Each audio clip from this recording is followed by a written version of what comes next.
Howdy, are you interested in outsourcing parts of your business? Reaching a pool of talented, cheap staff to join your team that can help you relieve the headache of day-to-day tasks in your business to help you break free and work on the business rather than in the business all the time? What about help with customer services? All those emails and questions, listing products to the marketplaces, writing descriptions, editing images, or maybe finding new suppliers. Yeah, I bet customer services and new suppliers just got your attention. In this two-part podcast series, you're going to meet Carlo and Tom. Carlo runs an outsourcing company based in the Philippines. You'll hear his story on how his business has grown massively in the last year alone to help business owners just like you and me. And you'll hear from Tom.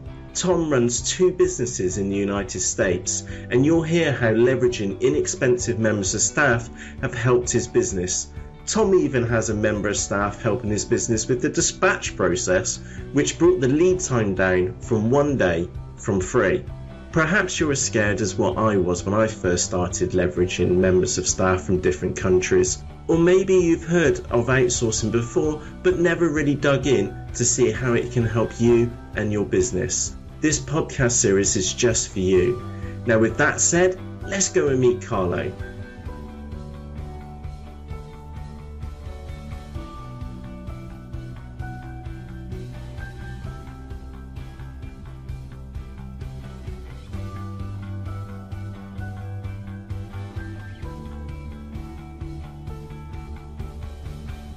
Carlo, thank you for joining us. Can you tell us a little bit more about yourself and what your company does?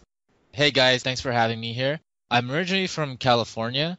I started this company's second office in 2012. We started it for another company I used to work for. And the reason we started is we wanted to try outsourcing, and it was not working when we tried India. They were good for some few things, but in terms of listings and data entry, I had a very bad experience.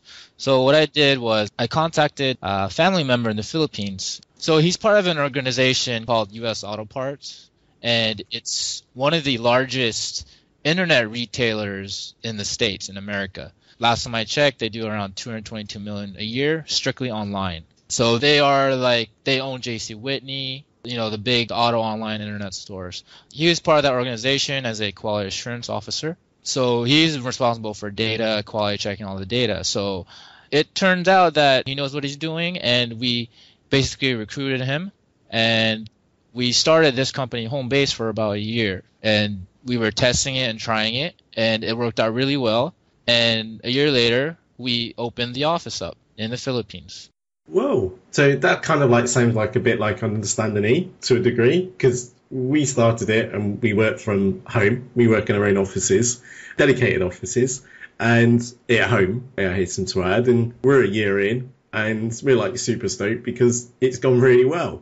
Similar story, and again, I'm just thinking somebody who's listening to this right now, you've got to start somewhere, haven't you? So how old is, you say you started second office in 2012? Yeah, 2012. So we're actually 2 years now. So it started in August of 2012. We had one client and about 5 staff members. And today we have almost 70 staff members and almost 100 clients globally. And the clients come in and out because we have several different plans. So we have a project plan and a staff leasing plan, but we'll get into that later. Yeah, absolutely. So that's a real growth there. So it kind of indicates the demand which is out there as well, which is a positive sign for it. And again, you sent us some pictures of your new offices as well a couple of weeks back, didn't you? Yeah, I did. It's actually almost done.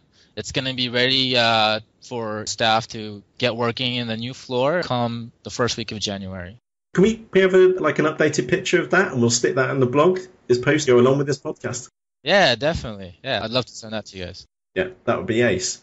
Cool. So the purpose of the podcast is to discuss outsourcing. Now, we've already identified that you've got an outsourcing-based company based within the Philippines, but let's come up a level, and we're going to take a look at what outsourcing can do or how it can be used for a business owner, say in the UK or in the US or Australia, for example, and what kind of jobs and tasks would be suitable to a remote member of staff.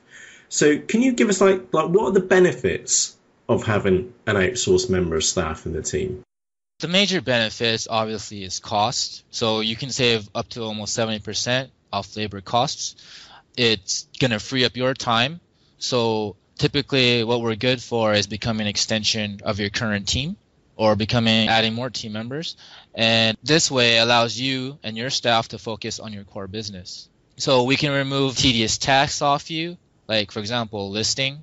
You got to do listings, right, to make more money, but it's also very tedious and it takes a specific skill set to be able to make good listings. And sorry to jump in there, Carlo. I've kind of missed the obvious point here. You're focused towards e-commerce, aren't you? So eBay and Amazon and Magento, that's all kind of second nature to you and your staff, isn't it?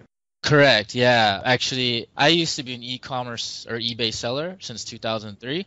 And I got out of it around 2009. So I know the struggles that sellers go through, right? I've owned a warehouse. I'm sure you know all the sellers go through. So that's how I have my experience. And basically all my staff, we have a training program where we teach them all about eBay optimization, Amazon optimization, Play.com, Rakuten, SEO copywriting. So that's all we focus on is e-commerce. We don't do anything else. Right, such a daft question. Apologies for not making that point earlier. So coming back to the benefits of outsourcing, number one, it's cheaper. It's going to free up your time throughout the day. And again, you mentioned tedious tasks. Is that what kind of tasks can an outsourcer or a remote member of staff do for us? So let's just say that me and Dave, we're running our own eBay and Amazon business. We've got our own website. What kind of tasks could one of your team members help us with on a daily basis? On a daily basis, we can do anything from data entry, cataloging, putting up new things to your Magento site, creating listings. So taking your Magento catalog and optimizing it for eBay and Amazon. SEO copywriting, so taking manufactured descriptions, respinning it, making it a custom description, and also having it separate from your eBay and Amazon. So eBay and Amazon will start taking over your actual website. We can do import files, order processing, competitor research, looking for new suppliers. We can do customer support, email, eBay, Amazon messages, email marketing. Sweet. I'm just ticking off in my head right now. There'd be nothing left to do.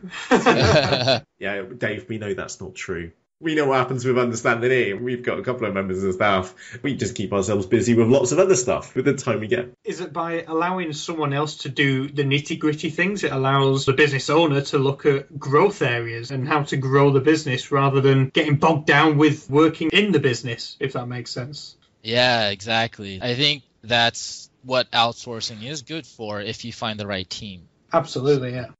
So we've covered quite a few topics there. So in short, they can help us with creating listings, improving our business by writing maybe separate descriptions for our products. They can be adding products into Magento. Obviously, that could then go on to eBay and then Amazon. They can be finding us new suppliers. I really like that one. So again, probably just give them some guidance on some rules to go and find certain suppliers for specific topics in different countries as well. That's really, really cool. I'm just looking at our notes here in the background. What about feedback? Because you mentioned about customer support and you mentioned about eBay and Amazon, and that's really handy because I'm thinking weekends, for example, because Amazon, they expect replies over the weekend. Is that something which can be covered? Yes, we actually can do feedback removal. One of our clients recently asked us to start actually contacting the customer on Amazon because there's a phone number, right? So just following up with the customer, how are things with the product, and if they can leave you a review. Sweet! I like that one. Again, just going off topic, it's slant here a bit. Most people, it's anywhere between 40 to 60% of eBay buyers actually leave feedback, whereas on Amazon, it's 5% of people. So when you get that 3 or 2 or 1 star rating on Amazon, it really hurts because the other people aren't leaving feedback. So yeah, that's really, really cool. The reviews piece is nice as well, Matt, because as we've looked at in the past, reviews are like dynamite on Amazon products. The more reviews it has, the further it goes up. That's a really nice little feature. Oh yeah, and I've got so many like personal stories about products which I've not bought and gone for a different version just because of the reviews. So like two very quick examples. Dehumidifier. Read one of the reviews, the guy suggested a bigger model, went for that one. That was a difference of 30 quid. So it went from £120 to £150. Again, you can see me on the webcam. I've got a really, really cool wrist rest for it. And again, I was looking at another one and then bought this one. And again, it's a really cool one. I managed to break it already. It burst and left it a really bad review because it burst. I only had it 2 weeks. But on the flip side, actually, to be fair, I actually really like it. And I bought that one because of a review. And maybe I should have read some of the other reviews. Anyway, we're going off topic. Reviews are dynamite because they'll either get you the sale or they won't. Now, we've spoken about some of the things which an outsourcer can help us with. What kind of things can an outsourcer not help us with?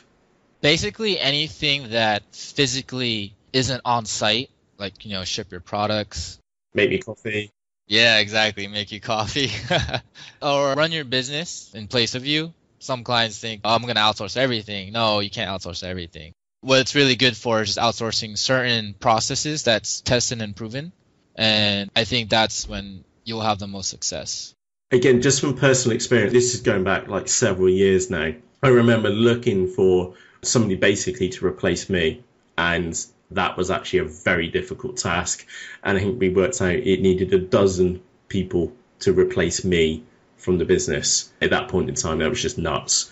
So would you class that like as one of like the major misconceptions maybe for somebody who's new to outsourcing or remote members of staff, thinking that they're going to be able to solve all of their problems for them and they're not going to be doing anything? Is that something you've run across before, Carlo? Yeah, I run into that all the time, especially with new sellers. Like, they read some book or, they see something online. And to be honest, like, when you outsource, you're going to run into, like, people on Odesk who say they can do everything for you. But that's not true. No one is good at everything, right? No, I'm not good at everything. I know quite a lot, but I'm free to admit that I certainly don't know everything.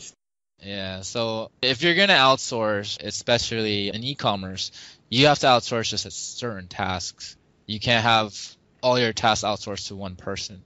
You're going to need multiple people. Carlo, you're based in the Philippines. Now, I kind of know the staff and the people which I've hired from the Philippines have always been of an excellent quality. But before we get kind of into that and we maybe look at some of the deeper details of outsourcing, what's so special about the Philippines? Because it's, to me and Dave, we're based in the UK and it's gold and it's grey and it's raining here at the moment, whereas the Philippines are a set of islands and you're way over there. So what's so special about the Philippines compared to the UK or the US, for example? Well, first of all, in the Philippines, English is a main language. So it's what's taught in schools. All the books are in English. Whoa. So you taught that English from a very early age, so it's almost ingrained into the culture, into the learning. Yeah, exactly. So I think that's why we are actually the third largest English-speaking country in the world. And we're also now the #1 call center destination in the world, particularly because we beat India and we have more neutral accents. Yeah, absolutely. You can tell when you're speaking to someone in India, that's for sure. And I only picked up on a few words or a few parts of an accent when I was on the phone to a certain company and I worked out there in the Philippines. So I asked the chap, "You're based in the Philippines by any chance?" He said, "Yes." So I'm like, oh, right, okay. But it was difficult to pick up because generally you understand slang as well. Being Bristolian, I have a lot of slang in my day-to-day language as well. And I had Tina about our personal assistant. She understands that. She gets that. Again, because it's been with you for quite a long period of time, since school. Now, anyway, sorry, getting back onto the topic of the Philippines. Before we get into maybe just touch on the topic of economics, let's just put this into reality. In the UK, so say a Big Mac and fries as a meal, how much does that cost in the Philippines? So I'm just going for like a really nice, easy one, which anybody can pick up a direct translation to. It's about $2 US. Oh, wow. So what's that, about £1.60 English? Something like that, Dave. So the economy is quite different, as in the cost of living is an awful lot less compared to the UK or the US. That's why I asked that question, is that we can all think about a Big Mac and fries and how much that costs in the UK, and it's a lot. It certainly doesn't cost $2. So in short, it's a lot cheaper there. Things are much more inexpensive. And that also means salaries are much, much lower compared to the UK. Is that fair to say, Carlo? Yes, that is very fair to say. Salaries are much lower. Thus, a professional, a college graduate in the UK, is going to cost almost 50 to 70% cheaper here in the Philippines. For the same type, like a college graduate in the Philippines is up to par. I mean, the schools there are, much better in the UK, but here they're also very good as well. But the cost of living here is much cheaper, thus the cheaper salaries. Now, what about the time zone for the Philippines as well? Because that's quite a distance. And again, it's quite a distance even from Australia, especially from the UK and the US as well. What kind of time difference are we working to here? And does that impact, again, going back to the example, me and Dave are running an eBay and an Amazon-based business. We're based in the UK. Does the time zone impact our business? No, it does not, because we're running almost 24/7. So we have an Australian shift, we have a UK shift, and soon we're going to be having a Eastern Standard shift. But wow, to be honest, we actually run into half of the shift for the American companies right now. So that's the reason why we haven't started the Eastern Standard yet. But first quarter next year, we will have that already. We're actually 8 hours ahead of UK, of United Kingdom, London time. But on a day-to-day basis, the member of staff or members of staff, which are like an extension to our business, they're going to be working in UK time. So they're going to be up at hour 9 o'clock and available and working in the background for us while we're around. Yep, exactly. So they'll be working from 9:30 a.m. to GMT. And if you guys need after-hour support, we can provide that as well. Excellent. So, Carlo, what would be a really good example of what an outsourced member of staff can do for us? Again, using the example that we're an eBay and Amazon-based business and we've got a website as well. What would be a really good example of how someone can help us? From being an eBay store owner, I know one thing that they would probably want to get off their hands is eBay questions, right? Oh, yeah. It's probably like anybody just listening to this, just got rid of my questions. Happy days. I'm going to go and throw a party. I'll see you later. Yeah, so I think that's one good thing that an outsourcer can do. The staff needs to be trained, of course, with your business, right? So I always recommend you don't outsource eBay questions to a part-time staff. You can't do it part-time. You have to have a full-time staff member. That's the only way it's going to work. We've tried it where it's part-time, but the thing is, that staff member is working for other people and, it's just not, the quality isn't there. But yeah, it's very doable. We have several clients already that we do eBay support for. So what are the kind of examples of how someone can help us? Content creation and listing creation. You can just send us a file and it's from your supplier, and then whatever is missing, we can find it. Like, if it's missing images, we can grab it off the net. If you're missing certain item specifics, we can take it from the description from the manufacturer and stick those into the file in Magni. We work with whatever is easier for our client. We cater to your business to make things easier for you. So you just gotta let us know what you need and we will do it for you. Okay, so you mentioned Magmi there, which is the importer for Magento, so we can get products in really quickly. Just going off the slight tangent here as well. So that sounds like you guys are quite proficient with Magento and M2E Pro as a whole. Other software products, TurboLister, sell your item form, you can do all those kind of things as well. Yeah, we're very familiar with most of the software out on the market right now. Excellent. So, Carlo, what would be a bad example of a task for an outsourcer?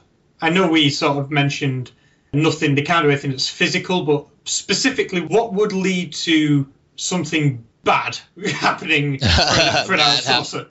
One thing I can think of is anything high level that needs a lot of training, like high level decision making, like the full on store eBay management, making those high level decisions on what to do. As you guys know in the business, usually you have a specific role, like you have a full-time merchandiser. Like a merchandising position, I think requires a lot of training to be able to set the correct pricing for your stuff. Just stuff that's high level, in my opinion, like project management. Yeah. That requires a lot of training. So if you retire, outsource a project manager, that's one of the ones that is not good unless, that person has a lot of experience with managing projects already. So how would we communicate with a remote member of staff on a daily basis? Can we use Skype, telephone, email? How does that work? Whatever works for your business, we can do. So typically we use Skype here. We can use a voice VoIP, any other service. I know like Ring Central, or I don't know what else is available there in the UK, but I know that's a US company. Email. We have a project management software we use as well. You can actually assign tasks in the project management software to your staff member to make sure things are being done, right? Oh, wow. Yeah, I'm going off on a tangent here because I've been hammering the living daylights out of Basecamp for the last 2 months. And I know it's 2 months because I've just had to put my card details in and pay for it because you get a 2-month trial on it. And it's absolutely amazing. So if you've got project management software in place to be able to share tasks and communication, I assume that you can add images and documents to that as well. The knowledge sharing, that's happy days. Yeah. Another thing that's also good with us is we have a time management software. So with that software, it actually tracks your outsourcer is doing or your staff. It tracks all the apps, all the sites they visit, and then also, when they get in, are they on break? And it also takes screenshots through your computer screen. Yeah. Ah, I see. Okay, that's probably a little bit overkill because there needs to be a trust factor in here as well. That ultimately, just like a member of staff which you have in your office working with you, there's a level of trust which is needed as well. So having screenshots, seeing it when they're clocking in and clocking out, it is going to be beneficial to someone. I know what some business owners are like, and they're very paranoid. They want to micromanage at times as well. And in fact, sometimes I'm guilty of doing the complete reverse for that, probably not checking up as often as what I should do on different tasks. And again, that's one of my personal challenges for next year is to give more away. Right, so anyway, coming back onto topic, we've got member staff which can help us with listing eBay messages, Amazon messages, finding suppliers, and basically anything which doesn't require them to be in our office with us. And you mentioned there's also a trust factor there as well. If we were to hire someone from your team to come and work with us in our business, again, I'm thinking of you, which is listening to this right now, is that we can see when they clock in. We can see when they clock out. We can contact them through normal means, so Skype or email throughout the day. It's just really like an extension of the team. They're just not with us right now to make a coffee. Is that right? Yeah, that's exactly right. So the difference with us from like the freelancers and other agencies is we try to build your culture into the culture here. So the staff feel as if they are really part of your company, and it's actually more of a career for them. It's not just a job. Yeah, and again, just knowing from like personal experience here, when we were looking to hire for Understanding E, I wanted members of staff which were going to stay with us for a long time.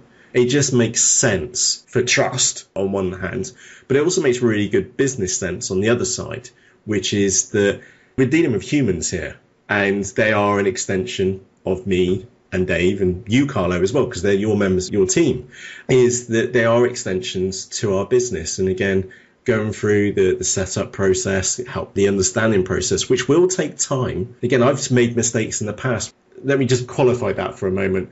When I've had poor results back, it has rarely been the other party's fault. It's rarely been the freelancer's fault. It's always been my fault because I didn't specify the project, I didn't give it enough effort or describe what the project should have been doing or what the task was. It was always coming back to me and my fault for that. Again, something which I've learned over a long period of time for it. Anyway, changing the topic, we mentioned about the economies being different and it being much cheaper to be based in the Philippines. Now, what does that kind of like boil down to on a per hour basis? So in the UK, we've got about £6.50 as a minimum wage.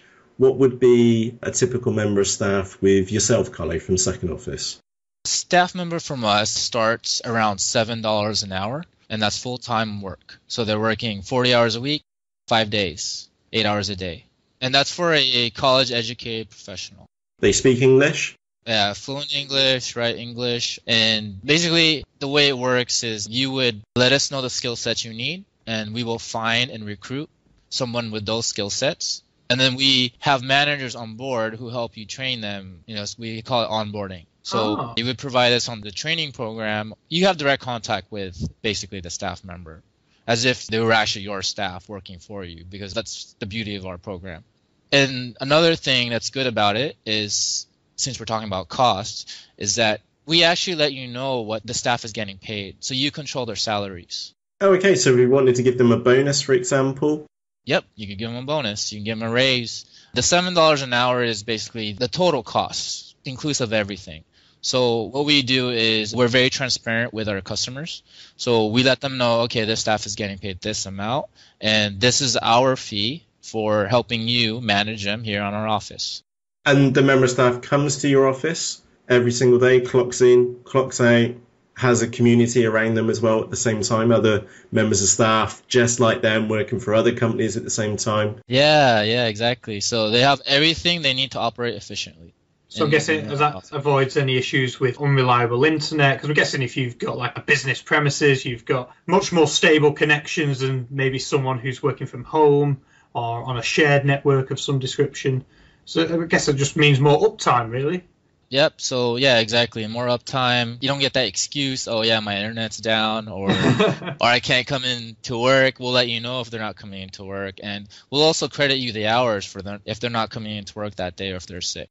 So that was a full-time member of staff. Now, that may be scary, and I know it would be scary to me, testing the water to begin with. You mentioned about part-time members of staff. How does that work? The part-time thing is we have another plan. It's called project-based. So basically you would purchase a block of hours in 80, 160 and up, and we would assign you a project manager, and this is your direct contact here at our office. And the project manager would then analyze your project, and then they would distribute your project to the correct team.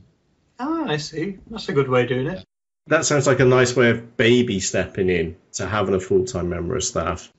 Another great thing about this program is it's a tax-deductible expense, so that already saves you a lot of money right there, as opposed to hiring a full-time staff member within your country. And you don't have to pay for sick pay because we take care of that. That's already included in your fees. And like I said earlier, it's more of a career for the staff, so we want them to stay as long as possible with your company. That's why we have several retention programs. Like every quarter, we have team building. We also have various events throughout the month that keeps the staff engaged. And you guys are also free to set meetings with them daily basis. It's as if they were your staff, basically.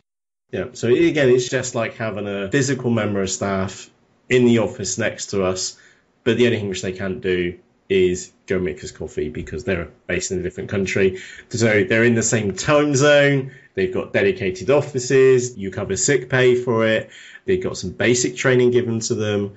So on that topic, sounds fantastic. And again, I know from mine and Dave's experience here is that the Philippines were like the ideal choice for us just because of the culture. Maybe one thing which we've missed in this podcast is the culture.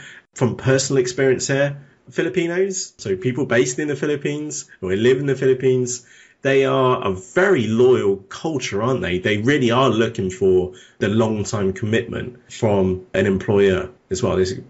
Yeah, so that's one thing about our culture here is we value trust and commitment. So as long as we like what we're doing, we love it, and we're being treated well, we're not going to look anywhere else, pretty much.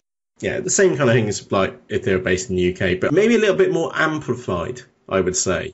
Yeah, I think it is a little bit more amplified because I myself am from the States, so yeah, it's different there. Okay. Carlo, thank you for joining us. From myself and, of course, Dave as well. We both appreciate your insight and input into this because I know that this outsourcing thing is that I want to do it, but it sounds scary, and having a member of staff which we know they're in an office, we know we can trust them, is really important as well. And again, cost is also really important as well. We're at $7 an hour. You do the maths on that one, you can run the maths, and it's like 32% something cheaper than having a full-time member of staff in the UK. And they're also specialised as well. Like you said, Carlo, you're specialised in e-commerce. Yeah, that's right. We're specialized in e-commerce. So yeah, and I'm glad to be here on this podcast. You guys are awesome. Thank you so much. Yeah, I've been following you guys from the beginning. And we actually have something really interesting coming, because we're actually going to do a second part to this podcast where we're actually going to be doing an interview with a chap called Tom, who is an existing user of Second Office, who actually has full-time staff with you, doesn't he, Carlo? And we're going to hear things from his side of defense. Yeah, so Tom will be joining us on our next podcast. Sweet. I'm really looking forward to that. I really am. So, Carlo, thank you for joining us. We both appreciate it, and I can't wait to get into the next podcast with Tom, because I think Tom's just going to tell us the way it is. And again, me and Dave and you, Carlo, we know what kind of impact this can have to our own businesses. So to hear it from a third party, Tom, that's going to be a great interview. I'm looking forward to doing that one. So thank you. All right, guys. I'll see you guys then. See you then, Carlo. All right, cheers. Bye. Thanks. Bye-bye. From myself, Matt, Dave, and of course Carlo, thank you for taking the time to listen into this podcast. However, this is only just the beginning, and there is a second part to this podcast. This is where you're going to meet Tom. Tom is a real-life business owner just like you, and has already taken the steps, and then some, to integrate remote members of staff into his team. And the results? Well, you'll have to listen to part 2 to find out more. You can keep up to date over on our blog at understandinge.com/blog, and don't forget to subscribe on iTunes too. See you in part 2. Matt and Dave.